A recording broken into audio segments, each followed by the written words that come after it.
Today we're going to talk about 8 tips for when you're planning a mountain bike trip. Techy riders. So step 1 is deciding on a trail system. This can be the easiest part or the hardest part of the planning process. Maybe your bros already invited you on a trip and the decision has been made for you about where you're going. Or maybe you're already traveling to an area and want to get some fun riding in. All trails can be fun, man. Yeah, I'm talking about the ones that are more fun, like all downhill. Like difficult, but all downhill. Like really difficult, but also all downhill. There are 2 popular apps that you can use to choose a trail system, Trailforks or MTB Project. Just open the app of your choice, search for the trail system you want, or you can go by location, find something you want to ride, get to it. If you're randomly choosing a trail system, you can research other aspects of your experience to help you land on a place that you want to ride. Stuff like how much time you're going to have, what type of difficulty or what type of terrain do you want to ride, or maybe you want to leave it to the weather gods to show you somewhere new, somewhere that's not going to be too hot, too cold, but it's going to be just right for your riding experience. Porridge. Porridge. Porridge. Ooh, here we go. A word of caution, sometimes the weather gods can only be appeased by a bike sacrifice. Alright, tip number 2, do a media deep dive. This can be YouTube POV videos, but just be careful, don't dive too deep.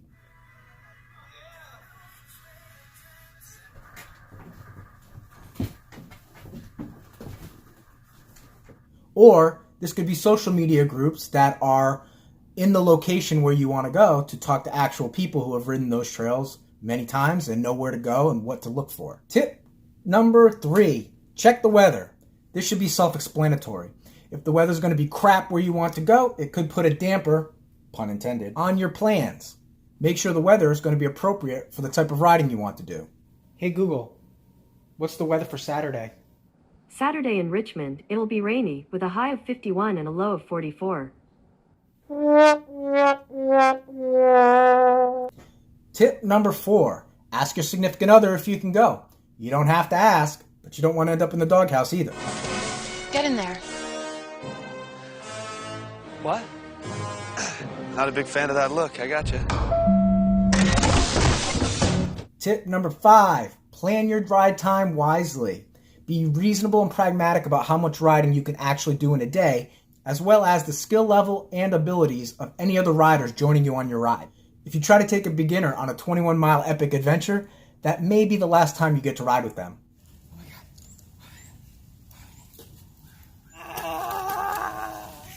Also, if you're planning a multiple-day adventure and burn yourself out on the first day or 2, you may find that you and your ride buddies don't really have the energy or the motivation to keep the stoke going. Ideally, you want to do your best to anticipate your mood and energy levels when planning each chunk of your trip and match the activity perfectly for the best experience.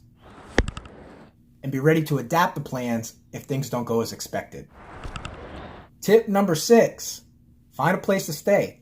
Obviously, if you're taking a day trip, you don't have to worry about this step. But if you're planning a multi-day adventure, you're going to need a place to stay. In some cases, you might just be looking for an affordable hotel or motel to crash for the night. Pun intended. Rob, is that true? Did you make that pun on purpose? Just be sure that they're bike friendly if you don't want to leave your expensive bike hanging out in your car all night.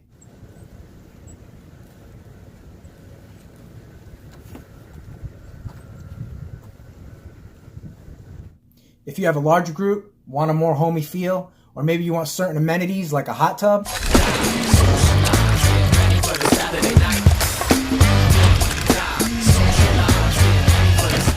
Airbnb is the way to go. Just find the place that works for you and book it. Most epic mountain biking happens in remote places, so you're going to have to up your camping game. Camping usually puts you close to the trails without a commute, so starting and stopping a ride is much more convenient. Camping is much cheaper than a hotel or motel and gives you a broader experience of being out in nature. I'm hoping these nature sounds will help me relax a bit. It does take more time and energy to camp, so make sure you factor this into your plan. You can simply set up a tent or turn your vehicle into a mini camper. There are tons of options to choose from. It just depends on your comfort level and what type of camping experience you'd like to have. Just be sure to plan carefully and bring everything that you're going to need, like food and camping supplies. When choosing a campsite, you could either choose an established campsite that usually will run you about $20 a night, or you could do what's called boondocking, which is finding free sites along the way. Usually there's a fire ring, not so much a bathroom, so be prepared for that. But they're free, so you get what you pay for.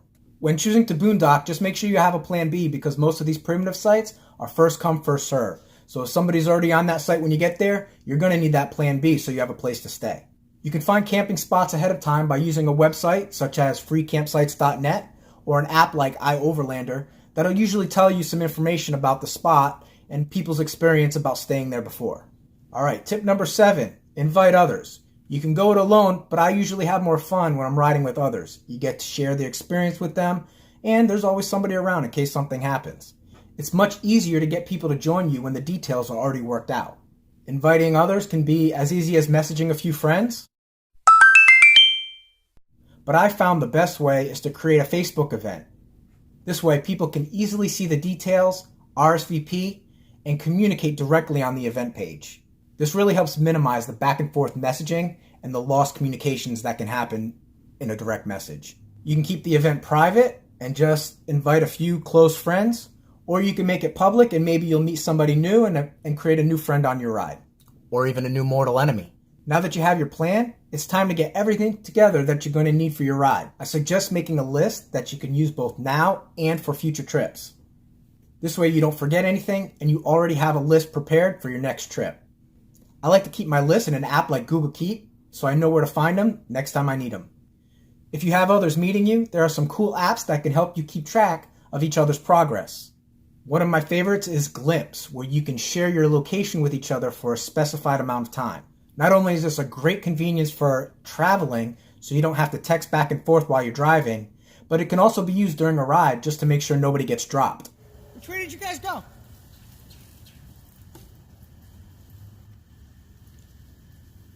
Am I supposed to go left or right over here? I think I've been this way before.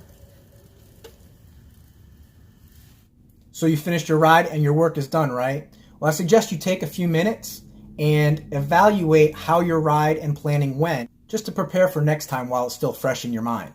Maybe you heard some feedback from something somebody wished was considered during the ride, or maybe you just need to remove some items from your camping list that you didn't need.